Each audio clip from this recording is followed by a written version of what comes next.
Estados Unidos va a reconquistar el lugar que le corresponde como la nación más respetada y poderosa del planeta, inspirando la admiración del mundo entero. El presidente McKinley hizo muy próspero nuestro país usando aranceles y talento. Él era un empresario nato y le dio a Teddy Roosevelt los fondos para muchas de las grandes cosas que hizo, incluyendo el Canal de Panamá, que tontamente le fue entregado a Panamá después que Estados Unidos, piensen en esto, Estados Unidos gastó más de lo que había gastado en cualquier otro proyecto y perdió 38,000 vidas en la construcción del Canal de Panamá. Hemos sido tratados muy mal después de este tonto regalo que nunca se debió hacer, y las promesas que nos hizo Panamá se han roto. El propósito y el espíritu del tratado ha sido violado. Los buques estadounidenses les cobran en exceso, no son tratados de manera justa, de ningún modo o manera, y esto incluye las embarcaciones militares de Estados Unidos. Y lo peor es que China está operando el Canal de Panamá, y no se lo entregamos a China, sino a Panamá, y lo vamos a retomar.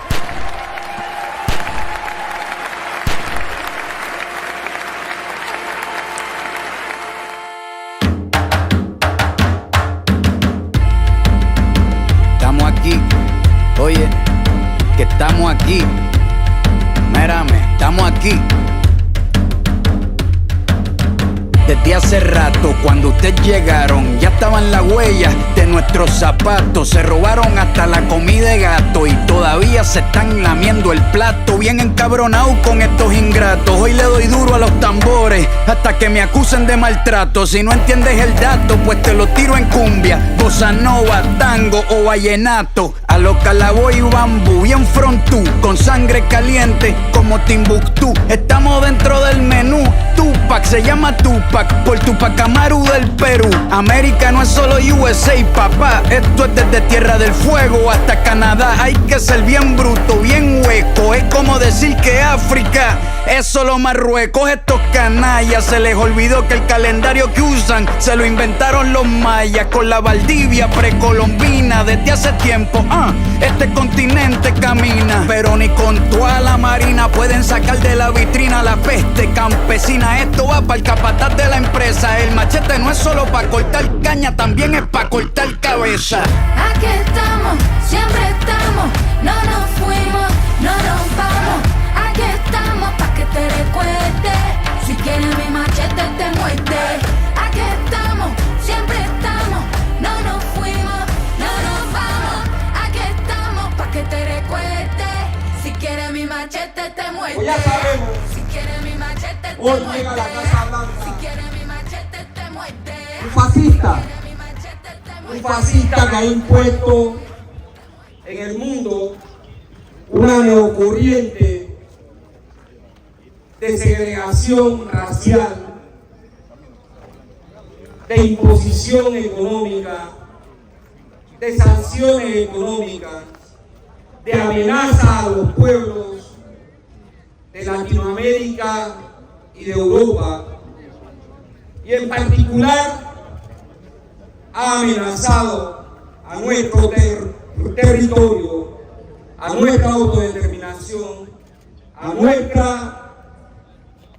canal y a lo que nos pertenece. A finales del siglo XIX y durante todo el siglo XX, Panamá fue objeto de agresiones permanentes por parte del gobierno norteamericano y de las tropas norteamericanas. Y esto ocurrió en mancuerna con la oligarquía vendepatria, que desde 1903 el Tratado Jaime a Bruno Varila le nombraron como embajador plenipotenciario para ir a negociar el tema del canal, la construcción del canal, las áreas adyacentes y la presencia militar norteamericana. Este tratado había sido rechazado por el Congreso en Bogotá.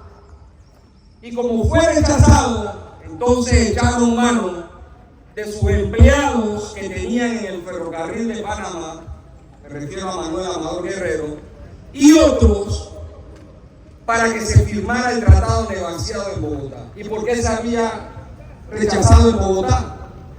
Porque en ese momento todavía pertenecíamos a Colombia, fuimos el último país que se separa después del gran proyecto de nuestro libertador Bolívar.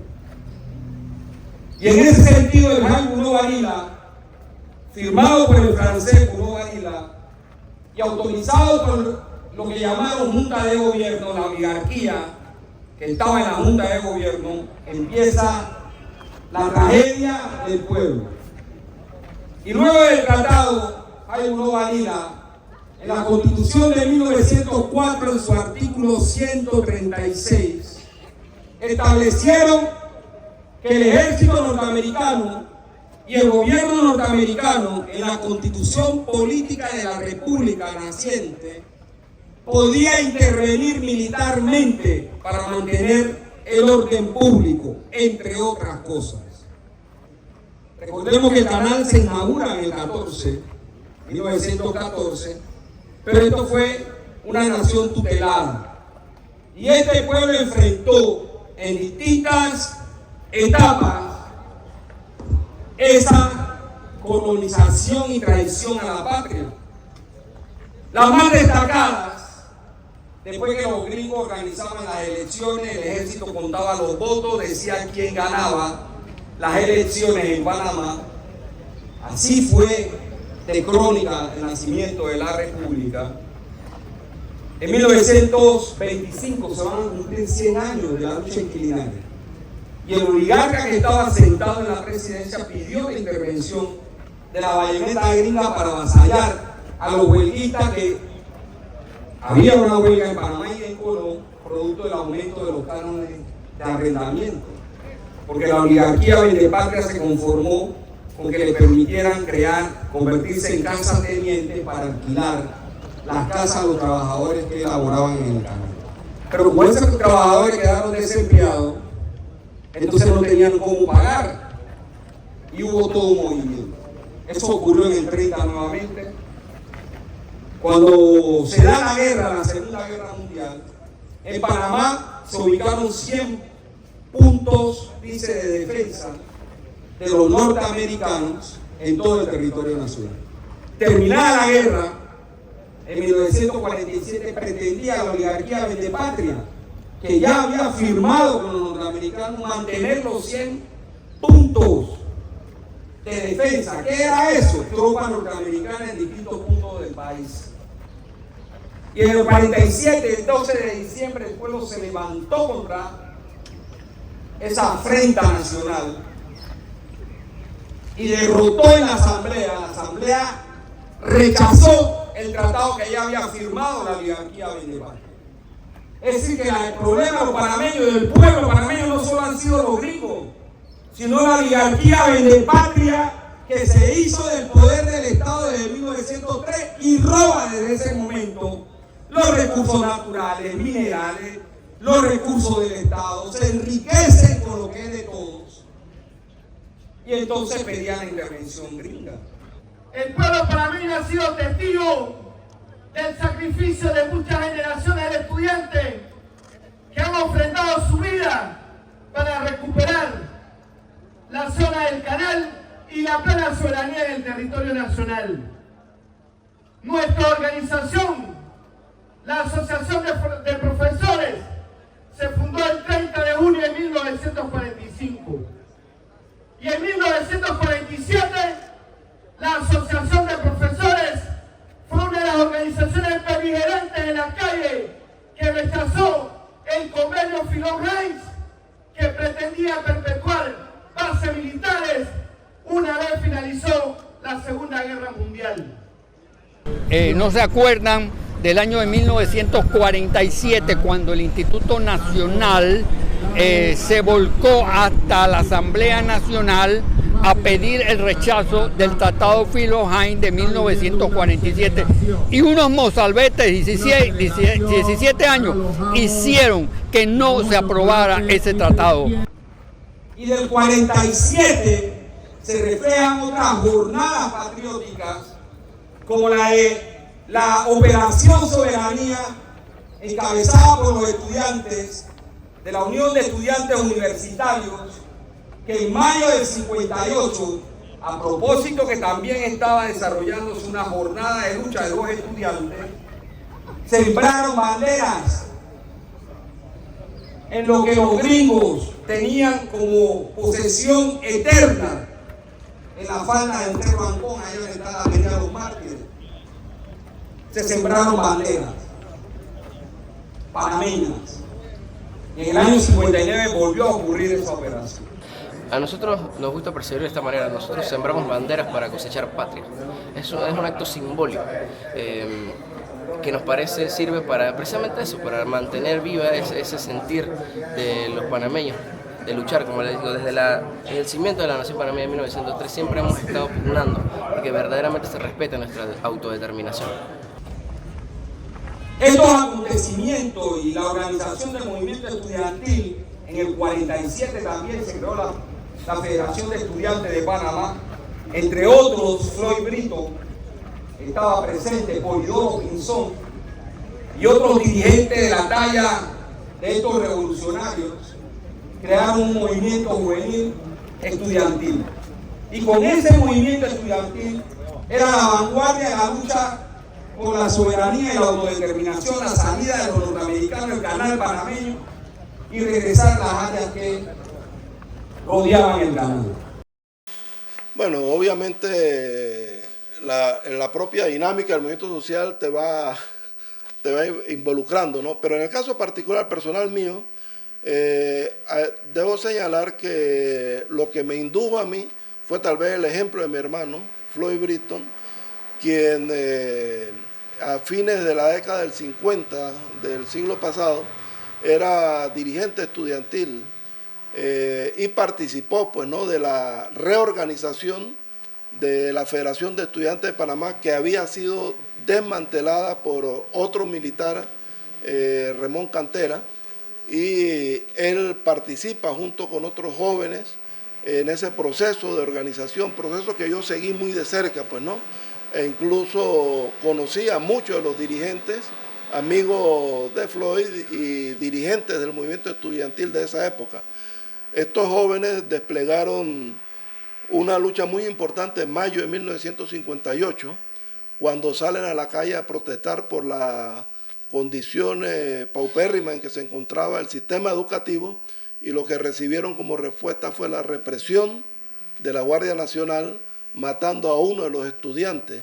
Protestas posteriores llevaron a que hubiese más de 20 ciudadanos panameños asesinados por las fuerzas represivas.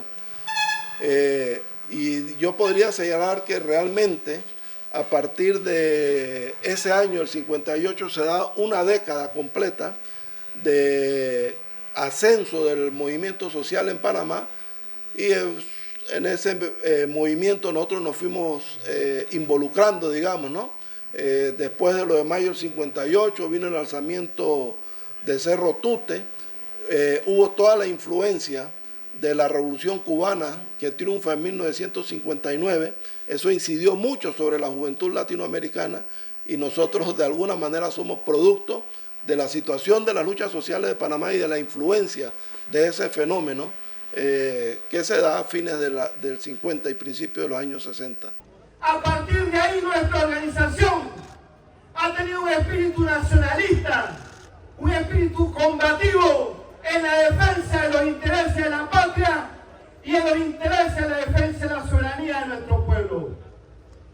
Fueron los profesores del Instituto Nacional afiliados a nuestra organización los que acompañaron a los estudiantes el 9 de enero de 1964, donde marcharon hacia la Escuela de Balboa para izar, tal como lo establecía el convenio Sherry Kennedy, izar la bandera nacional en todos los sitios civiles de acuerdo a lo establecido en ese convenio. Panamá es un país que tiene una trayectoria a lo largo de la historia hasta el presente de luchas, de organizaciones, de conciencia de las carencias que tiene la población, de conciencia de que tiene derecho al cumplimiento de tales derechos. Ha habido un nivel de organización también a lo largo de la historia, de tal manera que en cada época se va manifestando pues estas formas de organización, ¿no? Yo creo que aquí es importante tomar en cuenta el hecho de que la presencia norteamericana en Panamá con sus bases militares, eso generó un descontento, un desacuerdo y por lo tanto entonces expresiones organizativas en protesta por esa presencia militar y sus efectos y un reclamo por el derecho a la soberanía. Y eso se fue manifestando también en diversos acontecimientos como la lucha inclinaria. En el 64, un hecho significativo, el pueblo se levanta en rechazo de esa presencia militar y en reclamo del respeto a la soberanía por parte de Estados Unidos, y ocurrió pues en aquella época la agresión del ejército norteamericano aquí en Panamá, que produjo más de 20 muertos y más de 500 heridos. Bueno, toda esa situación, además de la situación política y económica que se ha ido perfilando más y más en términos de las políticas neoliberales, ha ido creando una capacidad de organización y de protesta y de reclamo de parte del pueblo panameño. Sí, la siembra de banderas son símbolos de que los compañeros en 1964 ofrecieron su vida por nuestras patrias, porque no hubiera base, porque fuera Panamá libre y soberano. En el 67, en La Habana, la juventud revolucionaria de toda América Latina y de lo que se conocía como los países del tercer mundo organizaron un evento. Se llamó OLAS, Organización Latinoamericana de Solidaridad. Y ahí el dirigente Floyd Britton, quien había accesado a una versión en inglés de un tratado del Canal, se tradujo en La Habana al español y resulta ser que era una nueva tradición de la oligarquía negociada a espaldas del pueblo panameño con relación al tema del Canal de Panamá. Eso se derrotó también en ese momento. Bien, el Movimiento de Liberación Nacional 29 de noviembre es una organización que surge como producto de la resistencia armada que varias organizaciones de izquierda le hacen al golpe militar en octubre de 1968. Entre estas organizaciones fundamentalmente se encontraba Vanguardia de Acción Nacional y el Movimiento de Unidad Revolucionaria. Estuvimos coordinando acciones de resistencia contra la dictadura militar y posteriormente, el día 29 de julio de 1970, decidimos la fusión definitiva de ambas organizaciones.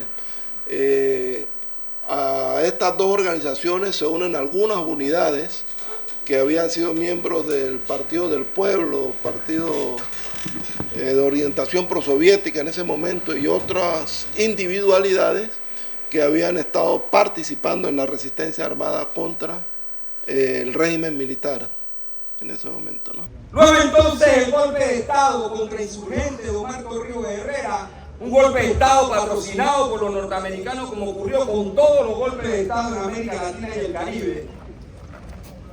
Golpe sangriento, proscribió la Federación de Estudiantes, cerró la Universidad de Panamá, proscribieron las asociaciones de educadores, la SOPROF, proscribieron la UEU, la Unión de Estudiantes Universitarios, que era la vanguardia del movimiento popular en defensa de la soberanía, y se empieza a hablar del nuevo tratado, del tratado del 77.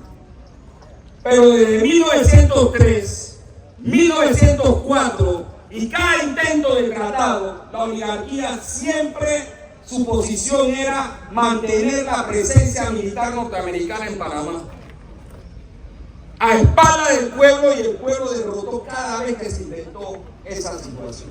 Y los tratados del 77 fueron polémicos, porque se organizó un referéndum que para muchos se perdió, precisamente por el llamado Pacto de Neutralidad, que después contenía una enmienda que se conoce como la de Concini, y es que preserva lo mismo del Jaime I Varela, del artículo 135 de la Constitución de 1904, y es la intervención norteamericana en el territorio nacional. Eso lo invocaron el 20 de diciembre de 1989, cuando invadieron a Panamá por última vez, en el caso de los militares. Hemos tenido durante siglos acá la presencia extranjera de Estados Unidos, que ha violentado a la soberanía en el país. Con la invasión se violó el derecho internacional. La invasión fue un crimen de lesa humanidad aquí en Panamá. La dictadura también cometió atropellos grandes aquí en términos de desapariciones forzosas, detenciones arbitrarias, asesinatos, torturas, desapariciones. Desde el punto de vista económico hay carencias grandes, a pesar de que el país más y más se apunta a tener un nivel económico significativo. En términos sociales, más bien hay un decrecimiento en el cumplimiento de los derechos específicamente económicos y sociales. De tal manera que nosotros señalamos que en Panamá los derechos humanos que han ido ocupando espacio en el panorama nacional gubernamental, pero de una manera retórica, ¿no? No hay realmente una política verdadera, seria, de cumplimiento de los derechos humanos en el país. Muy específicamente estuvimos trabajando arduamente en el marco de lo que fue la época crítica aquí en Panamá, la crisis social y económica política que se originó desde el 87 hasta el final del 89, que culminó este periodo difícil de Panamá con la invasión de Estados Unidos a Panamá.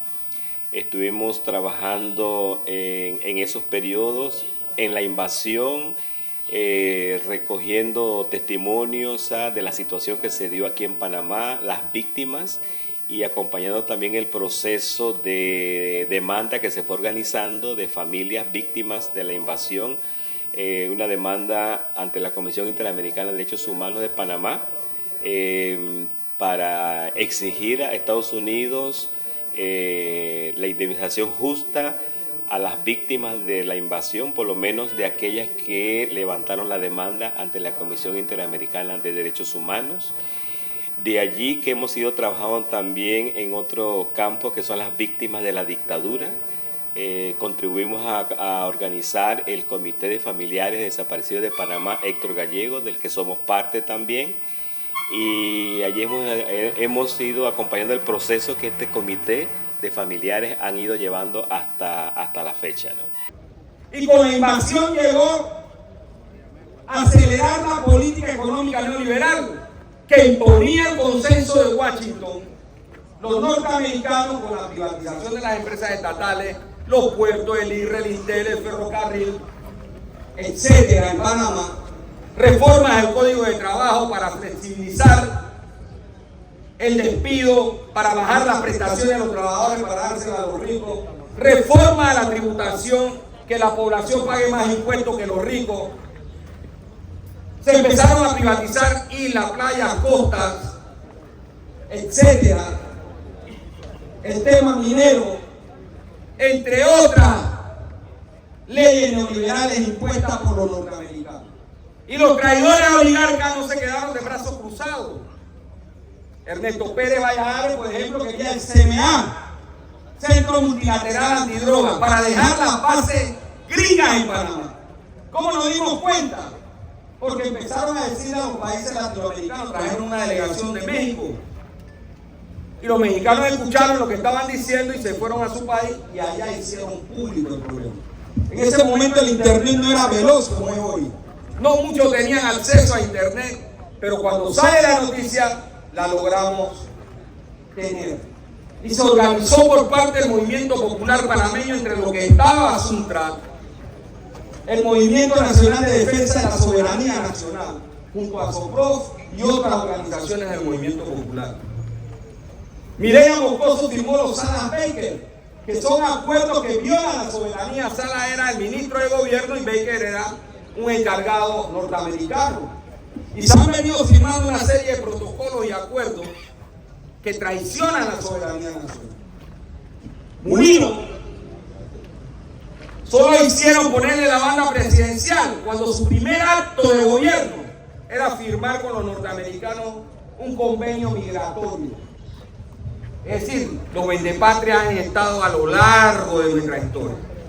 Y la posición del movimiento patriótico, popular, revolucionario, progresista, popular, democrático, ha sido la abolición de la intervención extranjera para enfrentar nuestros problemas. Ahora, la palabra de Trump, que es lo que nos tiene aquí, de amenazar que él va a tomar el canal y que él no tiene que discutir con nadie, etcétera. Y después de Rubio, que es el actual canciller que llaman secretario de Estado, hacen una serie de insinuaciones con relación al canal y la pertenencia del canal a los panameños. Y eso no puede ser menos que rechazado de forma categórica, porque ni Trump, ni Rubio, ni los gringos, ni su ejército tienen nada en Panamá. Panamá es un país soberano que cuenta con un territorio, un espacio aéreo y aguas marítimas que nos pertenecen. Y todo lo que está bajo la jurisdicción del Estado panameño, ¿a quién le pertenece, compañeros y compañeras? ¿A los gringos o al pueblo panameño? ¿A quién le pertenece? Entonces nadie puede venir aquí, un extranjero, a decir que él va a reclamar algo que no es suyo. El canal es de los panameños, el territorio es de los panameños, la soberanía es de los panameños, la autodeterminación es del pueblo panameño. Y esa es nuestra posición radical. José Martí dice que en muchas ocasiones pocos cargan la dignidad de muchos. Y esos pocos que cargamos la dignidad de muchos aquí, ahora, a nombre del pueblo panameño, veremos nuestra retribución en que esos muchos alcancen su dignidad cuando estén en las calles los torrentes de millones de panameños defendiendo su soberanía, defendiendo su autodeterminación, defendiendo su canal, defendiendo lo que es nuestro. Pero también lo vamos a ver, y estoy seguro que nos vamos a ver enfrentando el problema del seguro en las calles. Si en la asamblea no sirve que tú vayas y hables, presentes estudios, presentes propuestas, se la presenten artículos, entonces tenemos que conquistar en la calle un espacio donde podamos hacer valer nuestras propuestas. ¿Sí? Porque esto no se trata de que nosotros somos los bobos útiles. Tú vienes aquí, todo el mundo ve que tú vienes, tú presentas propuestas, así es la democracia, tú dices lo que quieras, así. Tú dices lo que quieras, pero nosotros hacemos lo que nos da la gana. Los diputados. Entonces eso es inaceptable. Si estamos discutiendo con seriedad, ellos tienen una propuesta perfecta, esta es la nuestra, vamos a ponernos de acuerdo. Eso es llegar a un consenso. Pero que no nos vengan a decir que ellos 9 llegaron a un consenso y ya ese es el consenso de Panamá. Ese es el consenso de ellos 9. Porque ese no es el consenso de Suntra, de SOPROF, de AMIA, de CINTE, en fin, de la convergencia de CDTP, de CONUCI, del FER, etc. Ese no es el consenso de ellos. Así que, por lo visto, nos tocará una vez más tener que enfrentar esta situación y buscar los espacios. ¿Qué ha ocurrido en el pasado? Bueno, en el 2005 Martín Torrijos hizo la ley de la muerte. Cuando la huelga se desarrolló en todo el país, la suspendieron. Después se fueron con el pacto de Gamboa, porque ellos calculan hacerlo en diciembre cuando la gente está pensando en pavo, en no sé qué, en fiesta. Pero trataron de hacerlo en noviembre y diciembre de este año y no pudieron. ¿Y ustedes saben por qué no pudieron? ¿Por qué no pudieron aprobar la ley en noviembre y diciembre? Porque se estaba pendiente. Porque además ellos saben que este país ha aprendido varias veces, seguidas. Y ellos le tienen miedo a eso. Yo no estoy seguro, y estoy seguro que va a volver a ocurrir si ellos imponen esa ley, como la están discutiendo. Así que la toma de posesión de Donald Trump, emperador decadente de un imperio decadente, que es lo que es el imperio norteamericano, el mensaje es claro. En Panamá solo hay un solo territorio, una sola bandera. Un solo territorio, una sola bandera. ¡Viva el pueblo panameño! ¡Viva! ¡Viva la soberanía del pueblo panameño! ¡Viva! ¡Viva la autodeterminación del pueblo panameño! ¡Viva! Sin lucha, no hay victoria. ¡Viva la patria! ¡Viva! Y esta